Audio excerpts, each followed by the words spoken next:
Welcome to a brand new episode of Identity Talk for Educators Live, the show for the unsung heroes of education. I'm your host, Sarfo-Mensah. And if this is your first time tuning in to the podcast, whether you are watching from YouTube or listening from Apple Podcasts, or wherever you listen to your podcast, I welcome you and hope that today's episode is one that will allow you to come back for more. And if you're a return listener or viewer of this podcast, as always, I hope that today's episode is one that you will find informative, enlightening, and as always, insightful. So before we get into the main event, just a reminder for my people on YouTube, please make sure you hit that red subscribe button so you can get future notifications on new episodes.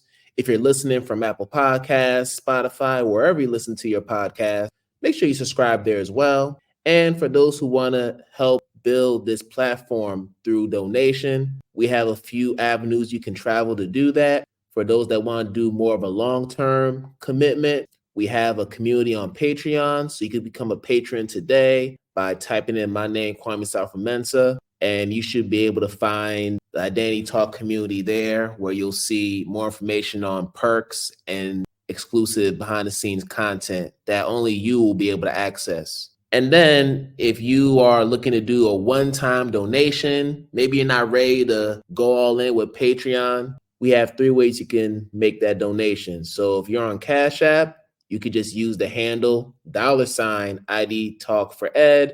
If you're on Venmo, you could use the handle @KwameSM.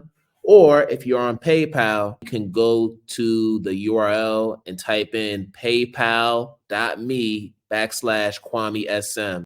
Any donation that granted is something that's going to help build this podcast and allow us to bring in more phenomenal guests like the one we have tonight. So I thank you all for the support. And then, as I've been mentioning for the past month plus, got a new book coming out called Learn to Relearn, Supporting Identity in a Culturally Affirming Classroom. And this is something that's imperative given what's happening in our presidential campaign. There's been a lot of identity-based harm taking place, not just within the United States, but all over, whether it's on the Gaza Strip, whether it's in the Congo, whether it's in Haiti, you name it, just so many places around the world. And we have a responsibility to eradicate that in the best way we can within our sphere of influence. So if you're a teacher who is all about centering the voices and the identities of children, this is the book for you. If you're a parent that is all about affirming your children, this is a book for you. If you're a community member or a child advocate that believes that every child should be affirmed and should be honored for who they are, regardless of where they come from and how they decide to express themselves, this is the book for you. So Learn to Relearn is very much what the title is about. It's about us reframing our minds. It's about us going deep within ourselves to interrogate the biases that we all hold, and we all hold them, including myself. There are so many things that we need to unlearn. If you're someone that wants to be a student and really get to the depths of who you are and who others are, pre-order your copy today. You can go on Amazon. We got the paperback version and the Kindle version that was made available just a few days ago for those who love Kindle. And you can also go to the Routledge website where you can also pre-order there. And here's the treat. While you're waiting for the physical copy to come or your Kindle copy, you can go to our book website at learntorelearn.com to get a sneak peek at what the chapters are and some of the free resources that you can access right now. There's some cool activities you can use with your students. So I implore you to check out the website, learntorelearn.com, get you some free resources. And of course, thank you all for supporting this project. So today's guest has a compelling story. Tonight, I'm going to be talking to a mother. I'm going to be talking to somebody that has gone through her own trials and tribulations to get to where she is today. She's also a singer. She also writes curriculum. She does a lot of different things that go beyond the scope of what her job description is. So rather than me tell the story, I'm going to bring on our guest to talk with us about how she grew up and how she got to where she is today. So without further ado, I want to bring on Dr. Samara Susan Ryce to the podcast to talk with us about her life, her passion, her purpose, and everything that represents who she is. So let's bring Samara on. Hi. What's going on? It's a good day. It is a really good day. Talk about it. Whew. I came home after a day of training some of our first year teachers, and it was just sometimes I feel like I'm giving them something, but just us coming together and being in the room, it was just such safety and love and learning. It was great. Always a good day, especially when you're around young people who aspire to become teachers Yes. and get into this profession, which we know is very hard. Very, very hard. Yes, yes, yes. Actually, the two sessions that we did today, one of the sessions was called The Phases of a First Year Teacher, Ooh. because our teachers have been in school now for 3 weeks. In Georgia, we start pretty early. And in visiting their classrooms and having one-to-ones, we're hearing a lot of, oh my goodness, I didn't think it would be like this. And this is hard. And, I'm trying to build relationships, but I'm not really sure. Just the whole range of emotions. So we thought it would be fitting to do a session on what research says about the experiences of first year teachers. We were looking at the feedback after our session, and they were like, oh, it's not just me. I'm not the only one who's feeling like Not this. at all. Right. Like, Not no, at all. this is actually this anticipation that you felt in July, and now the survival mode that you're in right now, it's totally normal. Yeah. Yeah, and I think when we get into that first year of teaching, Mm-hmm. we have this romanticized vision of what teaching is Yes. based on images we've seen, based on messages we've received. And then we finally get into the trenches and we realize, oh, this is harder than we expected. Right. But I also believe that we go in with an idea that we got to be perfect and have it all together, when in actuality, that should not be the case. Right. There's so much that you have to learn. Even as a seasoned veteran, there is Yes. still so much that you have to learn. So just to alleviate some of that anxiety that our first year teachers come in with, it's important that we relay that message to them. For sure. And unlearn. Um, That part. yeah, because there are a lot of things that we learn consciously or unconsciously about students. One of my favorite quotes is from both Dr. Asa Hilliard, and he said, I have never met a Black child who is not a genius. I think that's how the quote goes. Right. And then Dr. Gloria Latson Billings says, there is nothing wrong with Black children. Those are some of my favorite quotes because it really cancels out some of the conversations that we traditionally hear about what Black and Brown children can do. I love that it completely destroys any deficit thinking and just gets to the heart of it and is like, nope, they're genius. And so what else? Let's talk about something else because There you go. that's a fact, right? Mm-hmm. Every month when we have our together time for our residents, we highlight an ancestor and the greatness of their contribution. Sometimes they're within our immediate Atlanta community, sometimes not. And we also do a libation and we talk about that particular practice. And today it was particularly emotional. I chose to share two video clips from when we went to the Slave River, the tour before the conference. Mm-hmm. And people started, the residents in the room, after they saw the guide speaking and hearing what he had to say, and even thinking about all of our ancestors, the people who have made all of these sacrifices for us to just have what they could only dream about today. It was particularly emotional, to say the least. And so we just kind of sat in it. I think sometimes in education, we really don't allow time to experience the spiritual element of what teaching is and learning is. Cynthia Dillard writes about that in The Spirit of Our Work, where she talks about the remembering. Like, Yes. what does your spirit know that our conscious mind may have forgot? And then the process of remembering, how does that contribute to you knowing yourself, you healing, and then this individual who is more grounded, right? What does that mean for a student who is learning within that person's classroom? Yeah, A no, lot it's a of good lot. things, a lot of good things today. Whenever we have together time, I leave out of there and I feel full. So it was a good.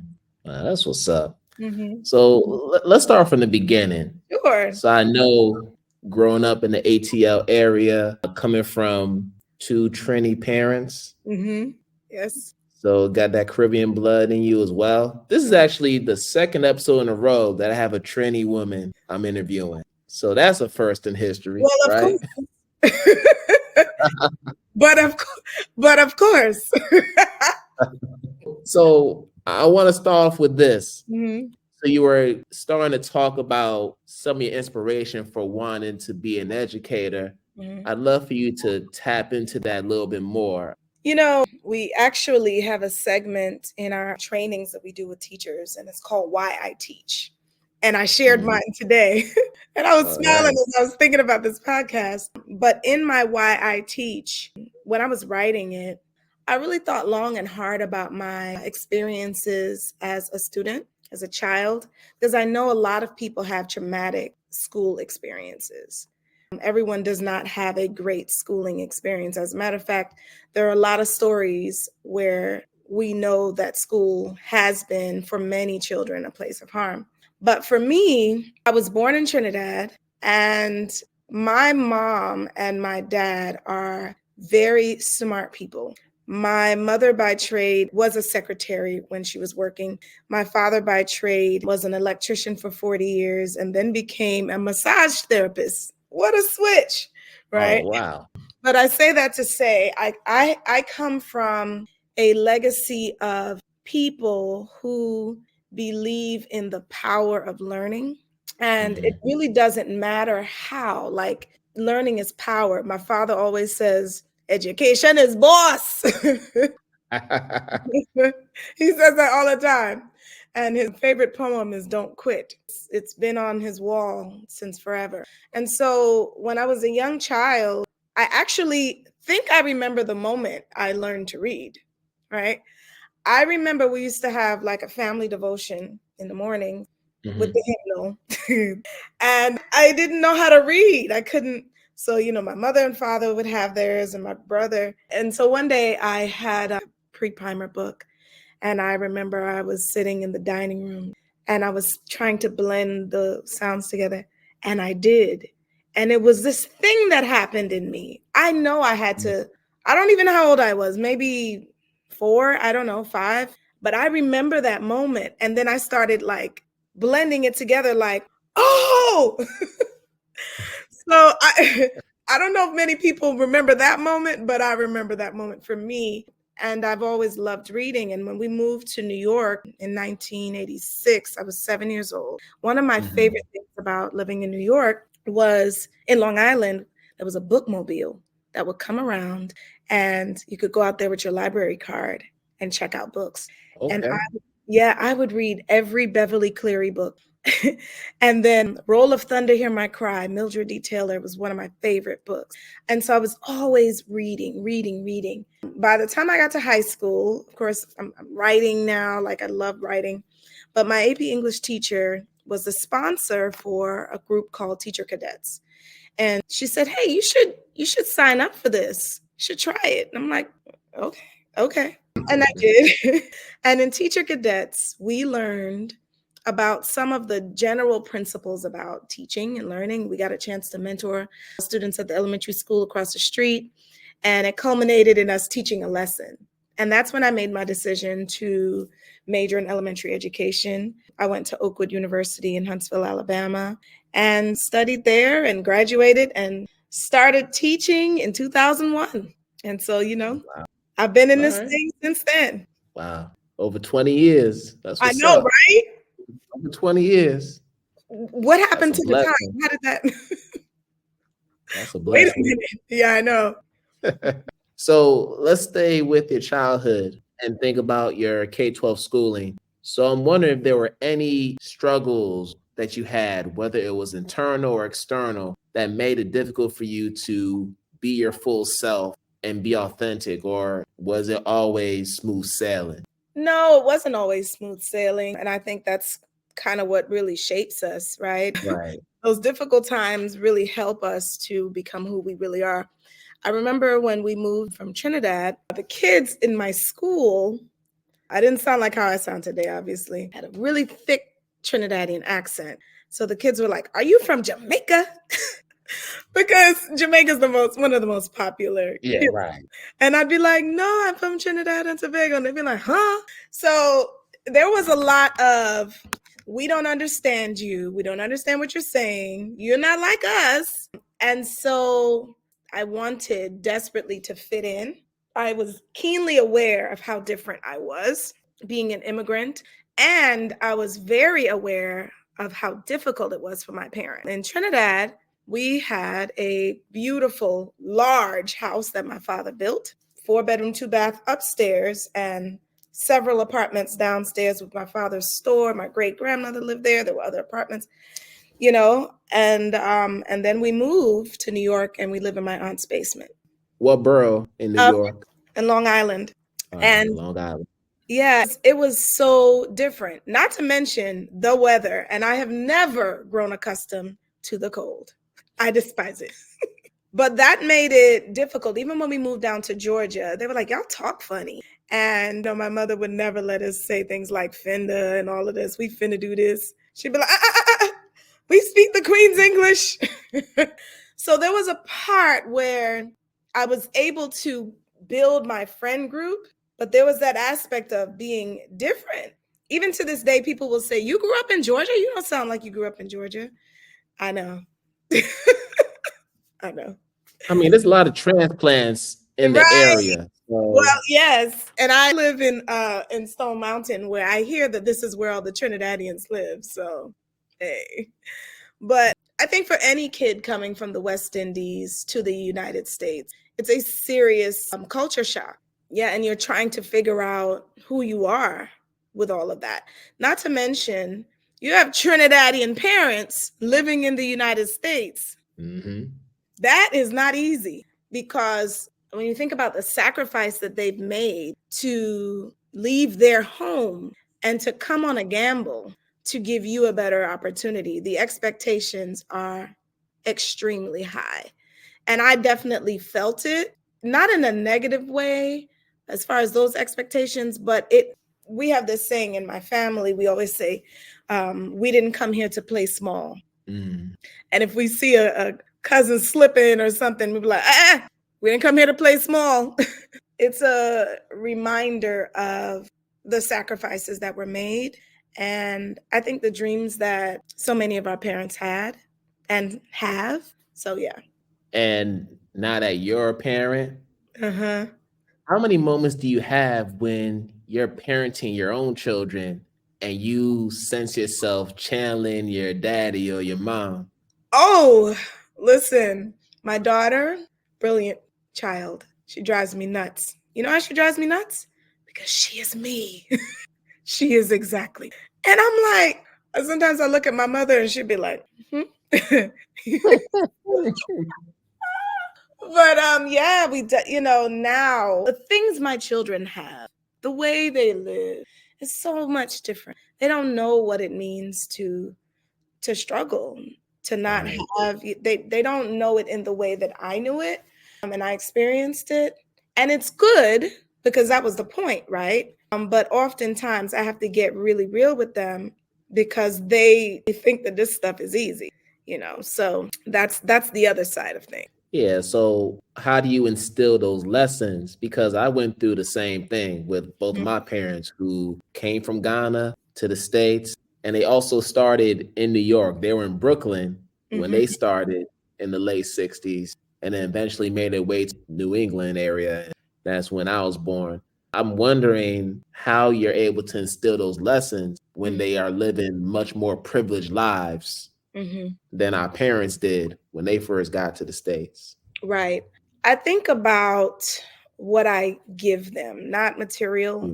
We have some conversations. Even now, of course, I think about what's appropriate, age appropriate. But I had a conversation with my college age son the other day. I opened up my bank account and I was like, "Let's look at this together." And he was like, "Oh, that's how much you pay for such and such?" And I'm like, "Yes, I have to pay that every month." See, because that's our mortgage. And the bank really owns this house. We just own it this month, right? So having conversations like that, I am a very grateful person, and I know that I live in a grace space.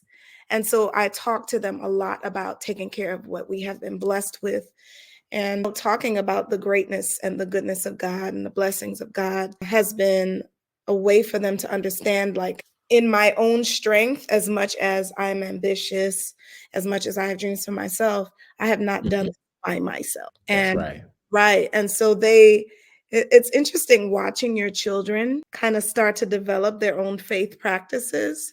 It's like, okay, I'll listen to them pray sometimes. And I'm like, I think I'm doing something right. There you go. Yeah, a little bit. A little bit, a little bit. Give yourself a little bit of credit.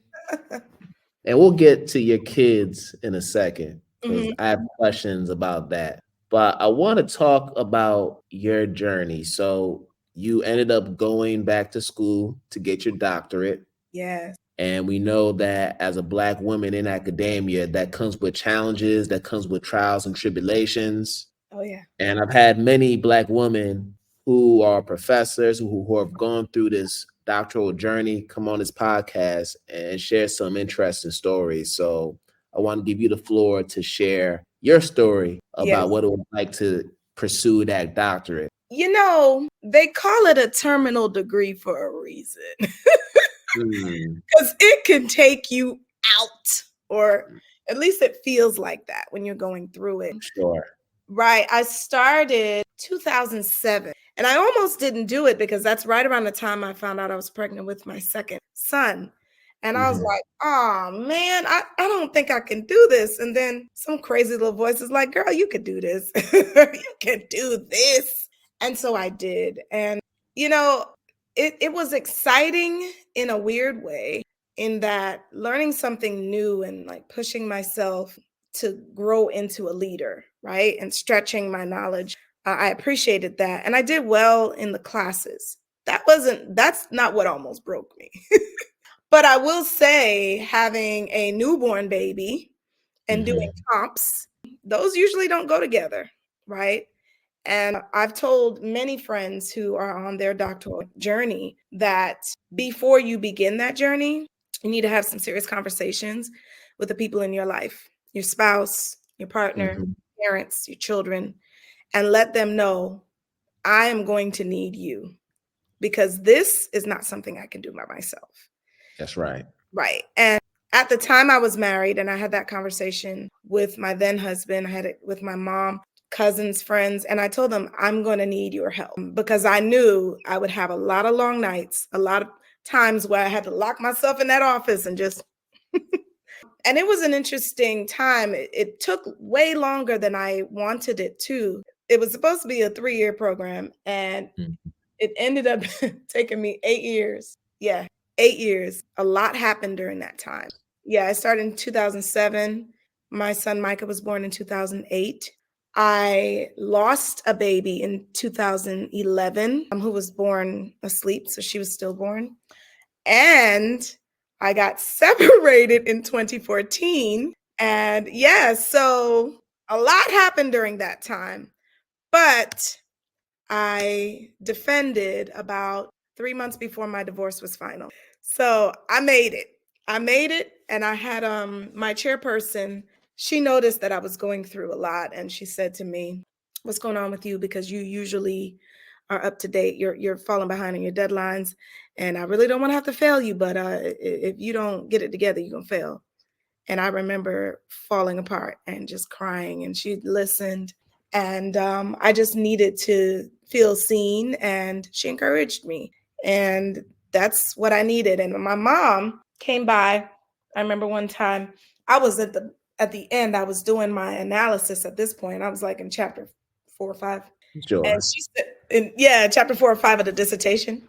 And so I'd already done the study. And she came over. She was like, I got these kids. You go upstairs and you go finish your work. And I was like, okay. And Wow. my cousin Tika said, don't get off that couch until you're done. And that's that last stretch. Snacks, water, coffee, tight. Get up only when you must. It was just a real push to the finish. But honestly one of my most proud moments because I really made it on broken pieces. I did, Mm. you know, on broken pieces, but I made it. And so when I walked across that stage and my children were there cheering me on, it was something I'm glad that they got a chance to witness. I think that they will take that with them. But I just gotta say, sis, you are a living testimony. Mhm. Now you're giving a more abridged version, but there was a lot that went on. So Oh if yeah, and y'all want, I forgot to mention, I yeah. had another look, I forgot. So yeah, my last child was born in 2012. I left her out. Oops. Can't forget the baby now. Can't forget the baby. So yeah, it was a lot. And sometimes life just does that. Hmm. But this is why we need community. This is why we need people, because we don't do anything by ourselves. No, we don't. And if y'all want to learn a lot more about Dr. Samara's life, y'all just go ahead and check out the Hey Single Mama blog. She done told the whole life story on there and everything else. I need to I need to update that. I You need to keep writing because there's some good do. stuff in there. You got you Thank some you. gems up in there. Thank you. You Thank got you. some gems. But But the I hasty want to mom be tired. 'Cause- listen. But I want to keep on going on this tangent because I mean you're understanding a lot, and I can tell you when I read what you had to go through, what you had to endure just to get to the finish line and get that doctorate degree, I said, "Wow! Like look at God! Like ain't no way you could have gone there without yeah. Him being by your side." Oh yeah. But then I also thought you now are a divorcee, you're a single mom, you got 3 kids, 3 little kids at the time, Hmm. fresh off a doctoral degree. And you're still trying to sort out a past relationship. You're trying to figure out like how did things get to where they are? Yeah. And as somebody who has seen other women in my family go through similar situations where they dealt with different forms of abuse, whether it be verbal Mm. or emotional, psychological, I could see what the outcome is and how it impacts other aspects of their lives. So I'm also curious to know in reflecting on those moments, what were those lessons that you learned about love? You know, it's there's some lessons that are just lifetime lessons. It's not like Hmm. I learned it and I took the quiz and passed the test and now I don't have to return to that lesson, right? I'm still learning. But one of the most important things I learned was that it was my responsibility to love myself. I could not hold anyone to that expectation or standard more than I held myself to that expectation. And one of the first things that I did was I started to take my own mental health very seriously. So 10 years ago, 2014, I started to go to therapy and have been very open about the fact that I'm in therapy. And you got a dentist, you have a primary care physician, you better have a therapist. But that has taught me so much about love, about healing, about boundaries, about honesty, about grace. And so I don't think that I will stop learning that until I leave this earth. But what I love about God and what I love about this life that I have been gifted with is I feel like I just living in the second chapter of Ruth. I am in a space where I have been blessed with a lot of peace, a lot of support, and love happens in so many ways for me. And so, yeah, it's just a continual process, and I'm still learning. Of course, I've dated some wonderful people. I don't know if I will get married again. I kind of go back and forth on that. Like, would you be open to that? I don't know. Because right now I don't have to share a closet. And well, these are the issues. But Hmm. what I learned from that was that there's just so much when you're going through it. This is your view. But really, what's happening, this life happening all around you. And there are people who showed up, who loved and supported me and continue to.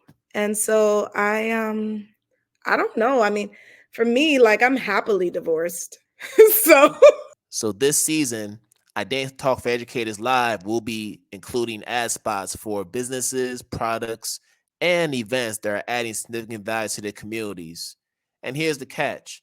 You don't have to be an educator or an education-based business to be a part of this. We're looking for people who are just doing great work in the community, and we want to use our platform as a way to amplify their work. So if you are an entrepreneur or you know of an entrepreneur who is doing just that, bring them in our direction. Have them reach out to us. If they want to learn more about their ad spots and how they can get themselves promoted on this platform, they can contact myself, Kwame at identitytalkforeducators.com. I'll say it one more time. It is Kwame at identitytalkforeducators.com. Hope to hear from you, and let's keep on amplifying our work and building each other up. That's cool. I want to go ahead and talk about your professional life. So we've been talking about your kids and everything. Well, we'll get back to them, but I want to talk about the professional brilliance that you bring into the table. First off, let's talk about just the fact that you got so many different talents. I mean, you singing, you writing curriculum, you doing all these creative things in the universe. What pushes that creativity? It's like being pregnant. Okay. Right? When you're pregnant and you first find out you're pregnant, you're like, oh, I'm pregnant. This is great. And then after some time, not only are you pregnant, but your body knows that. Your mind knows that. The cravings that you have are in response to that. You look like it. You can no longer hide it.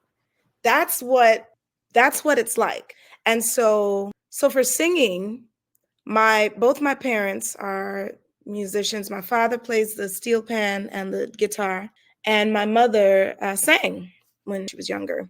And she conducted the children's choir. She had ensembles. So, of course, by default, I was a little kid falling asleep in the pews. And so my ear was tuned, and music was undeniable for me. And it has always been something that's been with me.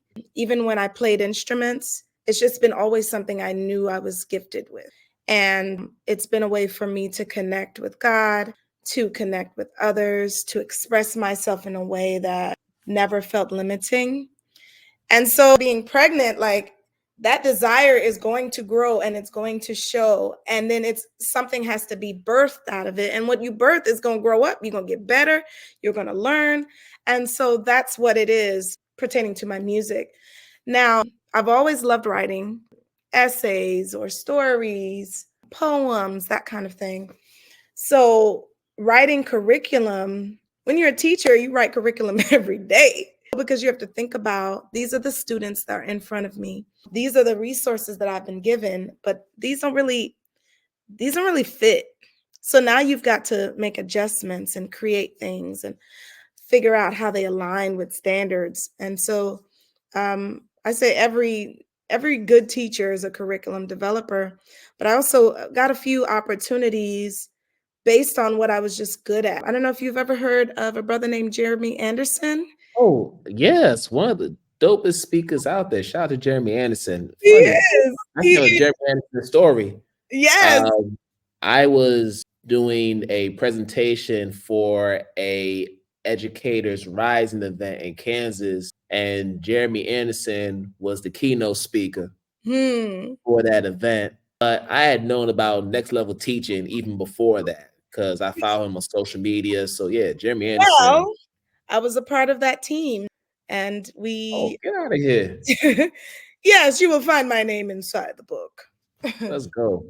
Yeah, he's a great person and very passionate about so many things. And it's really good to see people in front of audiences telling their story and being vulnerable and real. I think we need more of that, because selling your perfection, well, for one, it's not true.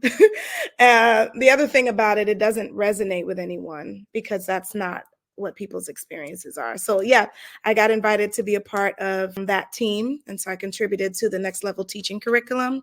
I'm actually currently working on a consulting project for science teachers, elementary and middle grade science teachers, that deals with teachers really becoming the experts in their content, and then looking specifically at criticality and intellect, which are two elements of Goldie Muhammad's 5 pursuits that she talks about in that work. So we find that with science, a lot of teachers are scared of it, just because in our methods courses, we really don't go that. And then you get a job and now you have to be a scientist. So it's thinking about, how can I make mathematicians, how can I create an environment where children take risks and understand failure as a part of the process? How do I cultivate that mindset where I welcome failure to push the next idea? So it's really about shifting the thinking. What is it that we believe about children? What is it that we believe that they can do? So yeah, that's a current project that I'm working on in collaboration with one of my best friends, Shayla Brown of Brown Consulting. And she is an amazing science teacher in her own right, some of the top scores in Georgia. So yeah, I'm working on that. And actually last summer, for our summer residency academy programming for our new teachers, I contributed to a series which we called the co-teaching series, to support teachers who are working closely with other teachers, maybe a special ed teacher or a co-teacher, where you have a situation where there are 2 lead teachers, where they examine, okay, who am I really? What are my preferences? What are my core values? What do I like? What do I dislike? What do I believe about how to manage a classroom environment? And it kind of takes them through the steps of, okay, this is who I am. Now, here are some strategies for learning this other person. What is their working style? How can we now come together to create a safe environment, synergy, and good communication? Because part of our program is when our residents are in their first year teaching, many of them are in a co-taught class. And the goal is to give them support with each other, but also to reduce that student-teacher ratio, because you can do a whole lot with 2 teachers in a classroom. So just working. And I think when those ideas come, they didn't come from nowhere. They are gifts from God. And so we have a responsibility to do as much as we can to develop them, or to collaborate with others who can help us develop them. Amen to that. And I think it's not a surprise that you're doing the work you're doing right now, being an instructional mentor at GSU through the Create Project, because throughout your career, you've been taking on teacher leader positions. You've always been somebody that's always come to the aid of teachers and colleagues. Yeah. That's just been a consistent part of your professional journey. So I'd love for you to just share what that experience has been like being at GSU. I'm sorry, y'all, Georgia State University, for those who don't like acronyms, and just talk to us about the Create Project and what it is. Oh my goodness. I absolutely love it. Love what I do. Love it. Today, my supervisor came to our session and we were sharing and connecting, and it was just emotional, because she shared, like, this is the work, and what we do is important. What we do is necessary. What I love about the Create Project is that we are really seeking to, yes, we want to have retention, obviously, teacher retention, but we're trying to create a teacher that is very, very different than just a graduate. We have what's called ATN non-negotiables, and ATN stands for Abolitionist Teacher Residency. Call ourselves abolitionists. That's right. So, and I can simplify it from some of the research jargon. So basically, we believe in really understanding the contributions of those who came before and being situated within our community. Because if we're going to be serving, we have to understand it and the needs of our community. We also believe in that whole onto epistemology piece. Like, what is it that I know? And because of what I know, who am I? And because of who I am, what am I going to do about it with the influence and control that I have? Right. So Yeah. who do I believe? And so that's another one of our beliefs. We also believe in being democratic and participatory. And so that means that people have a voice.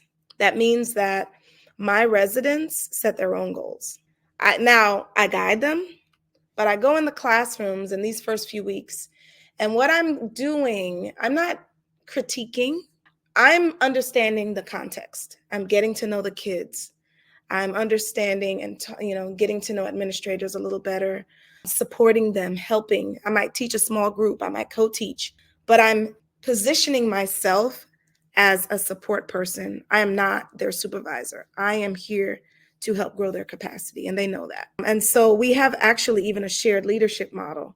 And so that participatory in nature aspect of our non-negotiables, it's our leadership. Each department has a co-director, so we don't have one person at the head. And then finally, we believe in learning for liberation, because what are we doing if that's not the goal? That's right. Yeah. What are we doing? And when we think about the Black tradition, when we think about freedom schools, when we think about the Black literacy societies, when we think about the work of Carter G. Woodson, all of that was liberatory. Education for liberation, that's the point. And so it brings us back to that work and centers us in the fact it may not be a popular thing to say, but teaching is certainly not neutral. It's political, it's revolutionary, because you are positioning yourself at the front lines and you're saying, I am going to take this, I'm going to fight. And so, yeah, it's been a great experience. One thing I'm so grateful to this work for, it has just, well, I bought so many books. I bought and read so many books. My Audible stays just jumping. My kids are sick of me. Can we just listen to something in the car? No. No, we can't listen to that. We listen to this book. But no, I let them listen sometimes. But I'm always listening, and because I feel like, gosh, there's so much to learn. We did a shared learning with Bettina Love's work. We want to do more than just survive. Yep. Yeah. And last year we read Dr. Goldie Muhammad's newest work, Unearthing joy. Joy. Yes. And just talking about these things as a team, and then having this knowledge to now include in our coaching work has really been invaluable, because coaching traditionally in the public school system has kind of morphed into this unofficial administrator position. And so it's very difficult to build trust with teachers traditionally, because sometimes the coaching position is used as an administrator position. And what I love about Create, the teachers know, okay, you can tell me this is what I need to work on. So some of my residents are working on their professional knowledge, building their professional knowledge. Some of them are working right now on ways to give their students more choice in the classroom, to contribute to the culture of the classroom. Another one of my teachers wants to start working on her math instructional, her knowledge, because she feels like she's not there, and they have a new resource that she's expected to use well.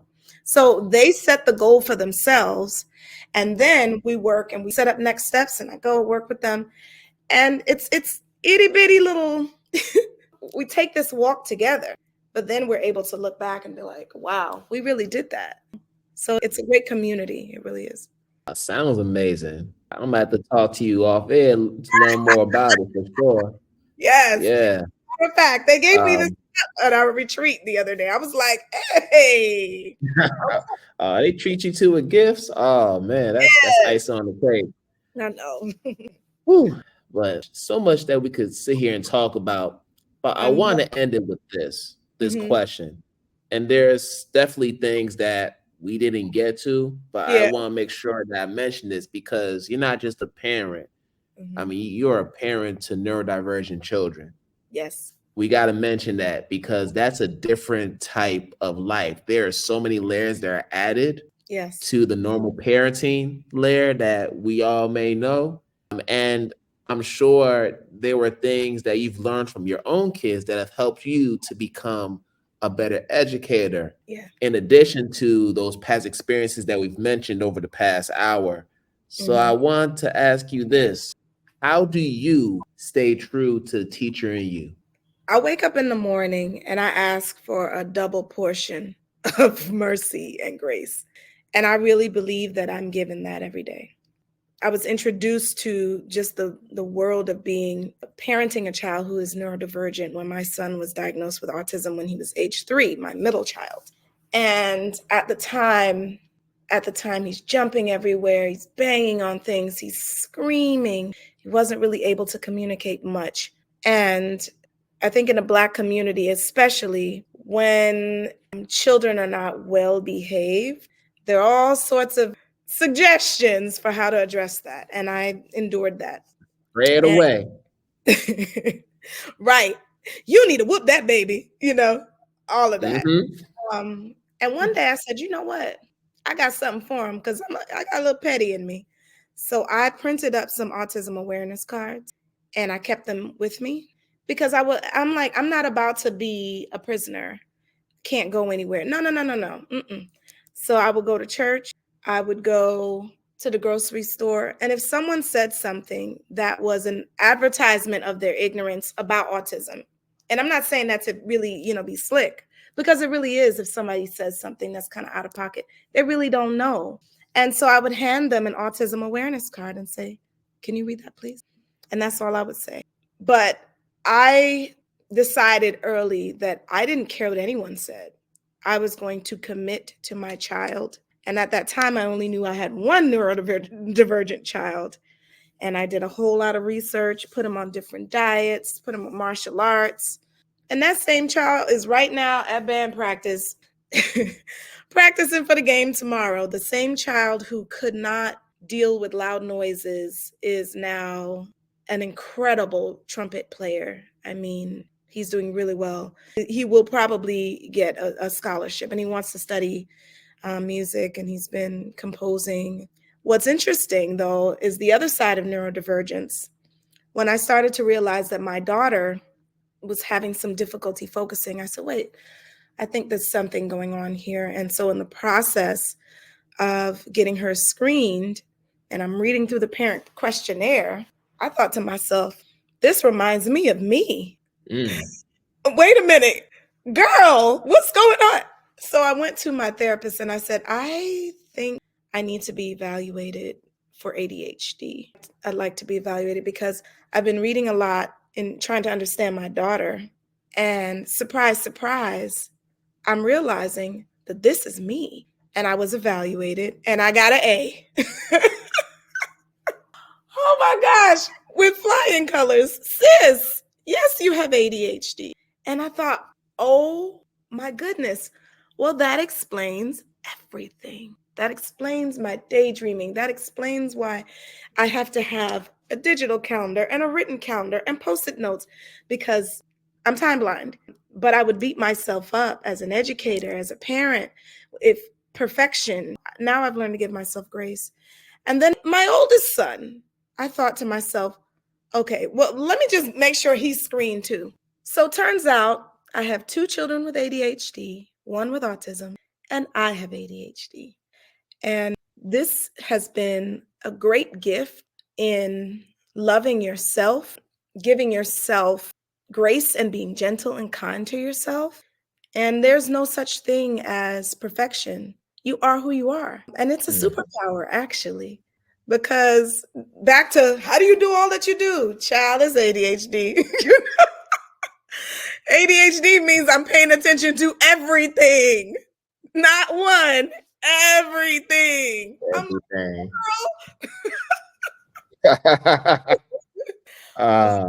Yeah, it's I didn't frame it, and in talking with my daughter about it and my son, I didn't frame it as a disability. It is a superpower that we must learn how to harness and leverage. And that's what it is. It is what it is. What, am I snatching air with my nails? Yes. Yes, you are. Because I live in Atlanta and we're extra. Yep. You did not see, did you see Little John do the roll? Oh, the turn down for what? The DNC? I I saw said, that yesterday and I said, I love us. uh, I love us. mm, There's just no place like no Georgia. play. Georgia on my mind. Mm-hmm. But I want to encourage everyone out there. I love that you are doing this identity work. I feel like so many people, at least when I came up, nobody was talking about that. They didn't care who you were. You're gonna do what we Nope. want you to do and be who we say you are, right? But what happens when someone embraces who they are? And I mean without apology, and the power that to be able to take all that you've been given. I heard TD Jakes say once, everything that you need is in your house. Everything that you need is in your house. In your house. In your house. Yes. You know, so I'm like, oh, I need to be able to do this. These ideas, they're here. You have all that you need. And so whether you, and I always, when I'm coaching teachers, especially for our babies with exception, we're not going to frame this as a negative. We're going to see what this child is gifted in, because they are gifted. Every child is gifted. And we're going to support that child, and we're going to support that parent. And I think that it's an important work, and we have to stay focused in this work, because everybody doesn't love kids like that. Oh, that is a fact. I was just having this conversation with somebody the other day, Mhm. and I believe this is why I was getting upset when I was still in the classroom, because I felt like everybody should have the same passion for this work They as don't. me. And as you go through the years, you realize people have different agendas. Mhm. People don't look at education as a pastime in the way that we do. Mhm. It's a job. Yeah. They clock in, they're here, and they clock out. Yeah. And everybody doesn't believe the best about children. That part too. Right. And so we have to be the advocates. We have to be the ones who are defending them and supporting them and putting ourselves on the front line for them. So I want to applaud you on your work with identity. You know, I got to get that book. and I Oh yeah, we gonna talk about that, because and I I want think my it's a book. signature in the book, like the other book. Yeah, I Yeah. mean, I'm gonna have to find a way to get down to ATL to make that Yes. happen. You Yes. know, Absolutely. but we'll talk about that. Mhm. But this is the reason why I even wanted to start Identity Talk Consulting, for that very reason, because I felt Yeah. like there were way too many teachers who were going in not knowing who they were, Yeah. not realizing that they already were of value, that they already had all that they needed to be the teachers that they aspired to be. And But when yet, when you come into that knowledge, you're mm, honestly unstoppable. man, that knowledge of self is something. Once It's you get a hold of it, you boy, cannot the see wonderful it. things that you do, You cannot unsee it. mm, Absolutely. not at all. Yeah. And I think this is a great way to end this conversation. Mhm. And Samara, thank you so much for coming on. Thank you for having me, Kwame. I've thoroughly enjoyed listening to you and just having this conversation. And I want to make sure you get an opportunity to share with people how they can connect with you either on social media, Yes. and how they can learn more about the Create Project at GSU in Yes. case they want to help out and volunteer time. Let them know. Absolutely. Just Google Create Project at Georgia State University, and you'll learn all about our different offerings, the different professional learning opportunities. We have a culturally relevant pedagogy coming up in about a month. I think that's on the 19th and 20th, if I'm not mistaken. As far as social media handles, Dr._Samara_Ryce on IG, Dr. Samara Ryce on X, Twitter, and also on LinkedIn. Look me up, Dr. Samara Ryce. Yeah, she's everywhere, y'all. She's everywhere. And Everywhere. also, make sure you check out Hey Single Mama. Check out the blog, y'all. That's right. Hey, single Get mama. nosy. Yeah, I need to write another. You're gonna have to. You're gonna have to, because there's a lot of good stuff there that's gonna inspire not just women, but Black women need to read that blog. Well, Because the I way, started it for me. I was yeah, writing it myself. And then I was writing to all of my friends who were going through that same type of experience. It can be a lonely experience, a judgmental experience. And I wanted to send the message that all of this, our vulnerabilities, our pain, it's all right. Like, we're human. We're not walking around. We're not robots. We don't have to plug the charger in our back. Like, we have blood pumping through our veins, and it should be okay for us to be our authentic selves. And so, I poke fun at certain things. I talk about experiences, finding love. I talk about being frustrated. I talk about I'm not a strong Black woman, because I hate that term. Just my humanity. So I want to encourage everyone out there and it's hard sometimes, to walk in your authenticity, because people will tell you, how dare you, and no, you're not going to do that. Right. But you don't have to announce it. Just be it. Just be it. And that's enough. Yeah, but I appreciate your vulnerability and transparency throughout, because that's not something that's easy. Yeah. Not everybody's willing to be that open about their lives Yeah. and broadcast that to the universe. But Yeah. for you to do that, it just demonstrates the strength that you have. So thank you. Well, I'm still here, so I have work to do. All right. Thank you so much. We're going to talk soon. Yes, sir. Absolutely. All Take care. right. Bye. Thank you. Thank you for having me. All right, people. So we're about to end another episode of IDTALK4ED Educators Live. And as always, wish you all good morning, good afternoon, good night, wherever you're in the world. And we're going to do this again another time. Peace out, people.